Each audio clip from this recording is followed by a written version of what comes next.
पहले आजम खान को सजा और अब उनके दफ्तर पर लटका दिया ताला। 2024 से पहले सपा के खिलाफ सत्ताधारी सक्रिय, लेकिन अखिलेश यादव की चाल ने चौंकाया।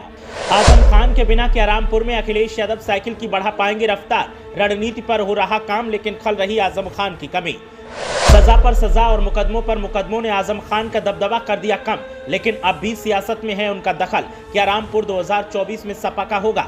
सवालों के बीच अखिलेश यादव ने चला है बड़ा दांव और उठाया है ऐसा कदम जो सत्ताधारियों को कर सकता है परेशान। भले ही बीजेपी ने की है मनमानी, लेकिन आवाम अब भी है सपा की दीवानी। लोकसभा चुनावों की तैयारियों के बीच एक बार फिर सवाल आजम खान को लेकर पैदा हो रहे हैं और सवाल एक बार फिर सियासी धमाचौकड़ी को लेकर उठ रहे हैं। वैसे तो सत्ताधारी पार्टी भी रामपुर में अपना दबदबा कायम करने की पूरी कोशिश कर रही है, लेकिन सपा भी किसी से पीछे नहीं रहना चाहती और अपनी पुरानी साख को बचाने के लिए सपा अभी से ताकत जुटाने में लगी है। आजम खान और बेटे अब्दुल्ला आजम जेल में बंद हैं। ऐसे में दावा किया जा रहा है कि आजम खान के बिना सपा का क्या होगा और क्या सपा रामपुर को हासिल कर पाएगी। तो ऐसे में भले ही आजम खान जेल में हैं, लेकिन उनका सियासत में पूरा दबदबा है और उनके दखल की वजह से ही सियासत में हलचल तेज है। अब अखिलेश यादव आजम खान की गैर मौजूदगी में सपा को पुरजोर ताकत देने में लगे हैं और इसी वजह से चाल पर चाल चली जा रही है। रामपुर में समाजवादी पार्टी के महासचिव आजम खान के जेल जाने और दारुल आवाम में दफ्तर सील होने से सपा को बड़ा झटका लगा है। ऐसे में पार्टी के सामने 2024 के चुनाव में अपना अस्तित्व बचाने की चुनौती है, क्योंकि आजम खान, उनकी पत्नी तंजीम फातिमा और बेटे अब्दुल्ला आजम को रामपुर कोर्ट से 7-7 साल की सजा सुनाई जा चुकी है और ये तीनों अलग अलग रामपुर, सीतापुर और हरदोई की जेलों में बंद हैं और चुनाव भी नहीं लड़ सकते।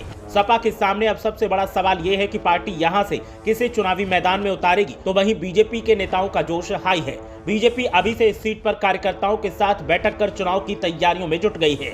बीजेपी के लोकसभा सांसद घनश्याम सिंह लोधी अपने चुनाव प्रचार में जुटे हुए हैं। उनका कहना है कि वो अपने कार्यकर्ताओं के बल पर चुनावी मैदान में उतरेंगे और रामपुर में फिर से कमल खिलाएंगे। घनश्याम लोधी ने लोकसभा उपचुनाव में सपा प्रत्याशी आजम रजा को हराया था और अब वो एक बार फिर बीजेपी की जीत का दावा कर रहे हैं। तो वहीं सपा जेल में बंद अपने नेता आजम खान के बाहर आने का इंतजार कर रही है। 2024 में सपा को कोई मजबूत उम्मीदवार नजर नहीं आ रहा है जो पार्टी की नैया पार लगा सके। रामपुर के सपा कार्यकर्ताओं की बात की जाए तो वो अब भी कई नेता आजम खान के साथ खड़े हैं, लेकिन कई नेताओं में विरोध के स्वर भी फूटने लगे हैं। सपा से निष्कासित चल रहे मशकूर अहमद मुन्ना 2024 में सपा के टिकट पर चुनाव लड़ना चाहते हैं। इसके लिए उन्होंने अखिलेश यादव को चिट्ठी भी लिखी है। उनका कहना है कि अगर पार्टी आजम खान समर्थक को टिकट देती है तो हार का सामना करना पड़ेगा।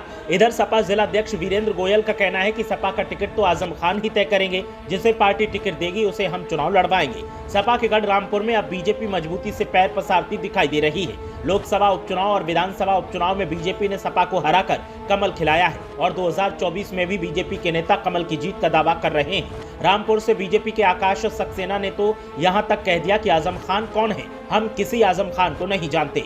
आजम कभी हुआ करता था, लेकिन अब सपा का सफाया हो चुका है। देश में फिर पीएम मोदी के नेतृत्व में सरकार बनेगी। हम अपने कार्यकर्ताओं के दम पर फिर चुनाव में जाएंगे और जीत हासिल करेंगे। रामपुर में सियासी हल्ला मचा हुआ है और रामपुर में सियासी सवाल फिर से दागे जा रहे हैं। अब देखना यह है कि रामपुर की सियासत को कैसे समाजवादी पार्टी संभालती है और कैसे सत्ताधारियों के सामने चुनौती पेश की जाएगी। ब्यूरो रिपोर्ट, मीडिया हलचल।